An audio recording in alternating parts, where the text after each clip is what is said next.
السلام عليكم ورحمة الله تعالى وبركاته. أهلا بكم في فيديو جديد. إذا فضائح قد بدأت في الظهور في بيت الاتحادية الجزائرية، وهي كالآتي: ونقلا من صفحة اصطاد نيوز الجزائري، الجهات المختصة تفتح تحقيقا حول الفساد في الاتحاد الجزائري لكرة القدم، والذي يخص تنظيم كأس إفريقيا للمحليين الشان وكأس إفريقيا تحت 17 عاما، واللذين تم تنظيمهما في الجزائر، حيث تم تبذير المال العام. العديد من الرؤوس ستسقط مثل تساقط أوراق الشجر في الخريف. فساد لا يمكن أن يتصوره عقل إنسان عاقل. إذا هذه الصفحة نقلتنا إلى الواقع المعاش وإلى الفساد الموجود داخل الاتحاد. إذا الاتحاد الجزائري لكرة القدم يكتشف العديد من مناصب عمل وهمية يتم فيها إهدار المال العام فقط، حيث أن تلك الأموال تذهب لرصيد أشخاص عاثوا فسادا في الفاف. يعني لا ندري ما الذي يحدث الآن وكيف تم فتح هذه التحقيقات التي كانت الآن سورتو اليوم بطبيعة الحال، يعني فتح تحقيقات في الاتحادية بسبب تنظيم الشام، بسبب تنظيم هذه المحافل وإهدار المال العام.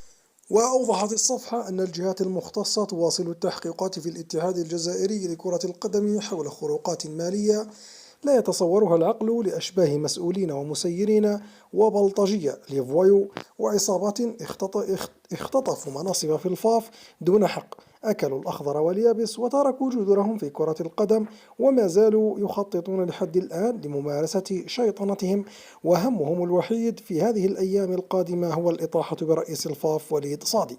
ولما رفع سقف الطموح للإطاحة بالهرم الأكبر، فساد وتبذير للمال العام لا يمكن أن يتصوره العقل، والحقيقة سيعرفها الشعب الجزائري قريبا، في حين اصطاد نيوز الجزائري تتحفظ، يعني تلتزم بالصمت منذ مدة على نشر أي شيء يخص التحقيقات إلى غاية الانتهاء منها. سيكتشف الشعب الجزائري أن هؤلاء المجرمين البلطجية ليسوا مظلومين أو هم في كفة تصفية حسابات، لا أبدا، بل سينالون العقاب الذي يستحقونه في الدنيا والآخرة. مجرد فاسدين بلطجية حجارين عصابات متجذرة عملت المستحيل لكي لا يصل وليد صادي لسد رئاسة الفاف من أجل التستر على فضائحهم التي تستدعي الشنق وسط ساحة أمام مرء الشعب. محاولة غلق الطريق على صادي كانت عملا همجيا ومخططا من عصابة البزاطشة بإيعاز من أسيادهم كل بمستواه، وهم يعرفون أسماءهم ونحن لا نخاف، فالخوف من الله وحده تعالى، لأن تلك العصابات ما كانوا يفعلون ما فعلوه من فوضى وعبث واستقواء على الضعفاء لولا إعاز من الهرم الأكبر.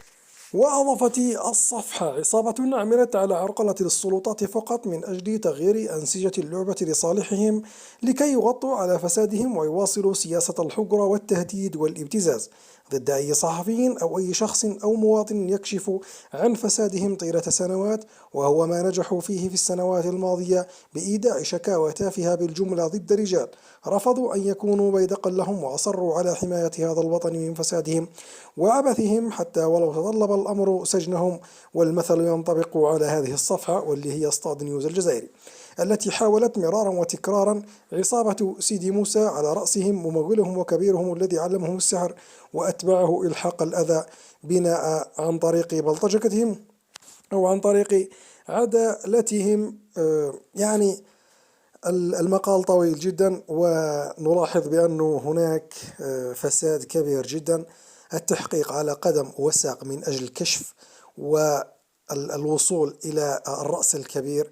لا ندري ما الذي يحدث الآن في الاتحادية. هناك حرب تجري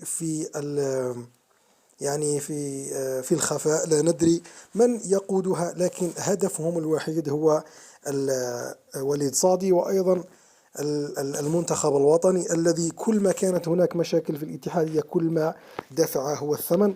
نرجو أن تكون الأيام القادمة أيام خير على المنتخب الوطني أولا، وكشف كل ما هو مسطور إن شاء الله تعالى. لا ندري ما الذي سيحدث وما الجدوى من كل هذا الآن. المقال طويل جدا. إذا أردت المزيد حول هذه المعلومات ما عليك إلا الذهاب إلى هذه الصفحة، واللي هي اصطاد نيوز الجزائر. نرجو أن نكون قد أوضحنا بعض النقاط. لا ندري ما الذي يحدث، يعني أنا لا أدري ما الذي يحدث الآن في هذه الوقت، في هذا الاتحادية بالضبط. يعني فساد كبير، هناك تلاعبات وهناك الكثير من الأشياء لا نعلمها. نلتقي في فيديو آخر. السلام عليكم.